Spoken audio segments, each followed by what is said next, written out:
కొంతమంది ఏమో ఆయన హీరో అంటున్నారు, కొంతమంది ఏమో ఆయన దొంగ అంటున్నారు. తప్పు చేసిన వారు ఎప్పుడైనా కానీ శిక్షించాల్సిందే, అనుభవిస్తారు. ప్రొడ్యూసర్లు 1000 కోట్లు పెట్టి, అంటే నా సూచన కూడా, నా అభిప్రాయము, ప్రొడ్యూసర్లు 1000 కోట్లు పెట్టి 1000 రూపాయల టికెట్ పెట్టుకొని దోచుకునేది కూడా తప్పని చెప్పేసి కొంతమంది ప్రజలు కూడా నాకు చెప్పడం జరిగింది. ఇది ఓన్లీ కొంతమంది ప్రొడ్యూసర్ కోసం అని చెప్పి. కొంతమంది ఏమంటున్నారు, మాకు అన్ని 1000 కోట్లు ఎందుకు తీస్తున్నారు సినిమాలు, 1000 కోట్లు సినిమాలు తీసి మా పైన ఎందుకు 1000 రూపాయలు వేస్తారు? మీరు 100 కోట్లలో కూడా సినిమాలు తీయొచ్చు, 50 కోట్లలో కూడా సినిమాలు తీయొచ్చు.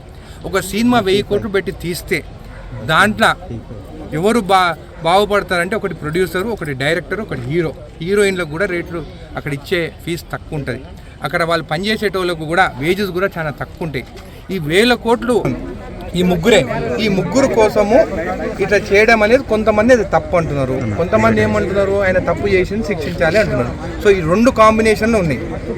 ఎక్కువ మంది ప్రజలు ఏమంటారంటే ఐబొమ్మ రవి మాకు తక్కువ రేట్లో రూపాయలు లేకుండా మాకు సినిమాలు చూపించిన ఆయన హీరో అంటున్నారు. అంటే ఆయన ఒక రాబిన్ హుడ్ లాగా చూస్తున్నారు ప్రజలు.